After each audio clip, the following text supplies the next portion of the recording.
बिस्मिल्लाहिर्रहमानिर्रहीम। अस्सलाम वालेकुम नाज़रीन, उम्मीद है आप सब लोग खैर खैरियत से होंगे। आज की इस वीडियो में दो बहुत अच्छी खबरें, एक थोड़ी सी बुरी खबर है और उसके अलावा हम डिस्कस करेंगे कि आसिफ अली जरदारी आखिर क्यों बरस पड़े और जिसके ऊपर 90 की सियासत मौलाना फजल रहमान और नवाज शरीफ को याद आ गई।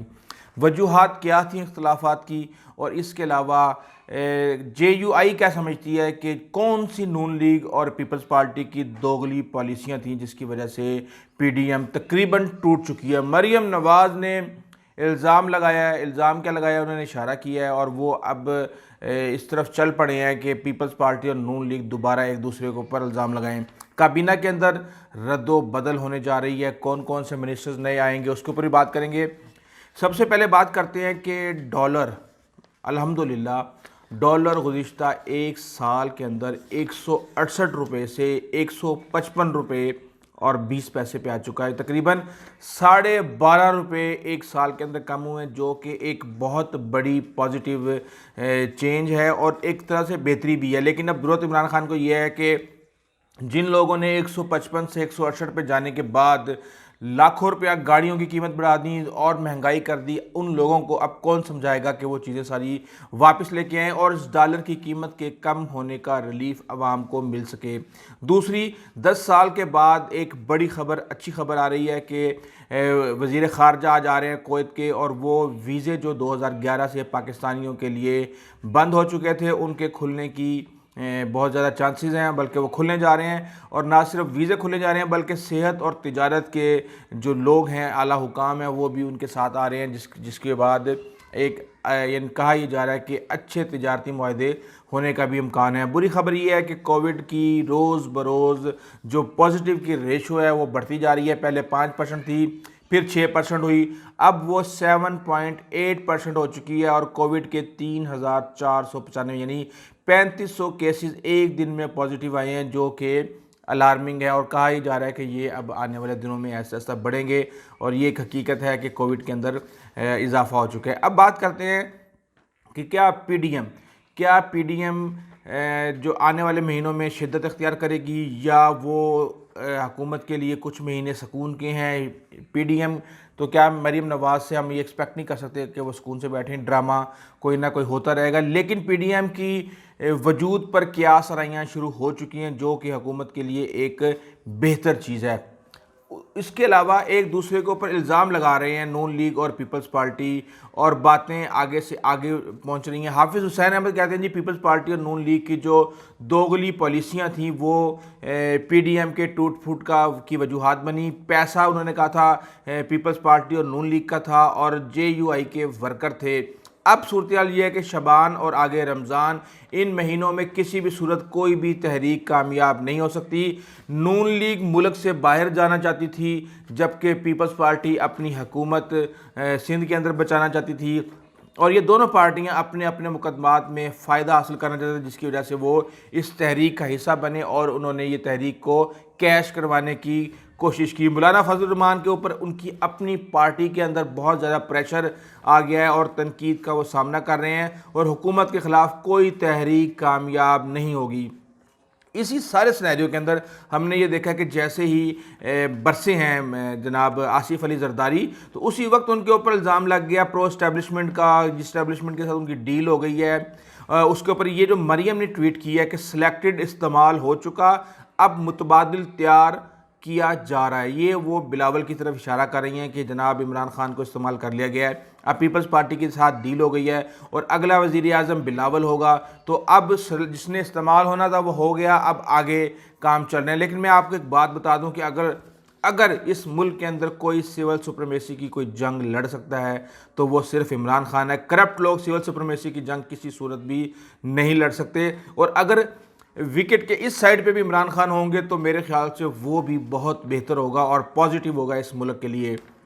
इख्तलाफात की वजूहात में से जो सबसे अहम चीज़ है वो ये है कि नून लीग और मौलाना फजल रहमान इंतहाई जारहाना इनिंग खेलना चाहते थे, जबकि पीपल्स पार्टी चाहती थी कि हकीकत पसंदाना इनिंग खेली जाए। इस्तीफ़ों की सूरत में पीपल्स पार्टी और नून लीग दोनों के अंदर फॉरवर्ड ब्लॉक बन जाने थे, उनकी अपनी पार्टी की स्ट्रेंथ कम हो जानी थी। पीपल्स पार्टी कहती है, हमने उनसे पूछा जी वर्स्ट केस सिनारियो का हमें बताएं कि हम क्या करेंगे। پیپلز پارٹی نے کہا جی کہ پی ڈی ایم نے اگر ریزگنیشن دینے کے بعد بھی اگر وہ نامعاملات بنے تو پھر بتائیں آگے کیا کریں گے. تو انہوں نے کہا جی کہ پی ڈی ایم فیل ہو گئی ہمیں کنونس کرنے کے حوالے سے کہ پوسٹ ریزگنیشن سینیریو کے اندر کیا کلیئر روڈ میپ ہوگا, کیا کوئی اسٹریٹجی ہوگی. یعنی کہ اب پیپلز پارٹی یہ کہہ رہی ہے کہ پی ڈی ایم کے پاس کوئی اسٹریٹجی نہیں ہے کہ حالات کو کیسے ڈیل کرنا ہے, اور وہ ہمیں جواب دینے میں ناکام ہوئے. اور انہوں نے کہا جی کہ کوئی سیٹسفیکٹری رپلائی ہمیں نہیں دیا گیا, تو پھر آپ بتائیں ہم اس کے بعد کیا کرتے ہیں. جبکہ احسن اقبال کا کہنا ہے کہ نہیں جی ایسی کوئی بات نہیں تھی, 450 استعفے اگر دیتے تو بائی الیکشن کروانا امپاسبل تھا, پورے کا پورا سسٹم کولیپس کر جانا تھا. ہم نے پیپلز پارٹی کو کہا تھا کہ پہلے آپ نیشنل اسمبلی کے اوپر استعفے دے دیں, ابھی آپ بے شک آپ اپنی پنجاب کو سندھ حکومت آپ بچا لیں, لیکن وہ اس کے اوپر بھی نہیں مانے. وہ کہتے ہیں اگر ہم نیشنل اسمبلی کے اندر بھی 161 سیٹوں کے اوپر اگر ہم استعفے دیتے تو یہ فرسٹ فیز کے اندر حکومت کے لیے بہت زیادہ مشکل ہو جاتا. مولانا فضل الرحمان پہلے بتا چکے ہیں کہ میں حکومت کو ہر حال میں مشکل میں رکھنا چاہتا ہوں, اور اس حوالے سے مولانا فضل الرحمان نے اپنے صوبائی عہدیداروں کو لانگ مارچ کی تیاری جاری رکھنے کا حکم دیا. انہوں نے کہا کہ کسی بھی قسم کی سستی کا مظاہرہ نہ کیا جائے. اس کا مطلب یہ ہے کہ مولانا فضل الرحمان کوئی آزادی مارچ ٹائپ چھوٹا موٹا ایک ڈرامہ رمضان سے پہلے کرنا چاہتے ہیں, اور پیپلز نون لیگ اور دوسری جماعتیں ان کے ساتھ ہوں گی. اسپیکر جو ہے وہ کہہ رہے تھے احسن اقبال کی کسی صورت بھی ان استعفوں کو زیادہ دیر نہیں روک سکتے تھے, اور بائی الیکشن میں وہ کہتے کہ اگر بائی الیکشن کی ترتیب وار کرواتے بھی تو اس کے اندر ہم پوری پی ڈی ایم جو ہے وہ مل کے الیکشنز میں جا سکتی تھی, جس طرح ہم نے پہلے کامیابیاں سمیٹی ہیں ہم آگے بھی کامیابیاں سمیٹ سکتے تھے. رسک لینا پڑتا ہے, ہمیشہ 2+2 4 نہیں ہوتا. یہ صورتحال چل رہی ہے. اور اس کے علاوہ میں آپ کو بتا دوں کہ مولانا فضل الرحمان نے جو کہا تھا کہ جناب یہ جو پورے کا پورا تقریر کا متن ہی باہر نکال دیا گیا آصف علی زرداری کی, یہ بریچ آف ٹرسٹ ہے, جس کے اوپر پیپلز پارٹی نے کہا ہے کہ جناب یہ تو نون لیگ کی جگہ کے اوپر سارا منعقد ہو رہا تھا, سارے کا سارا جو ویڈیو لنک ہے وہ نون لیگ اس کو مینیج کر رہی تھی, تو اس میں ہمارا کیا قصور ہے, جس کی جگہ پہ ہو رہا تھا آپ اس سے پوچھیں. جبکہ حقیقت یہ نہیں ہے, یہ پیپلز پارٹی کے سوشل میڈیا نے اس کو ساری کی ساری تقریر کو آؤٹ کیا ہے. اس کے علاوہ بات یہ ہے کہ آصف علی زرداری کے برسنے کی جو ایک اہم وجہ سامنے آ رہی ہے وہ یہ ہے کہ آصف علی زرداری نے سینٹ کے جو اپوزیشن لیڈر ہے اس میں نون لیگ کو کہا گیا تھا کہ جی ٹھیک ہے اگر گیلانی جیت جاتا ہے تو آپ کا اپوزیشن لیڈر ہوگا. اس کے اوپر بھی ایک بڑی کنٹروورسی شروع ہو گئی ہے, یہ بھی میں آپ کو بتاتا ہوں. تو اعظم نذیر تاڑڑ کو انہوں نے نومینیٹ کیا نون لیگ نے, جس کے اوپر آصف علی زرداری کو بہت زیادہ غصہ ہے. کیوں؟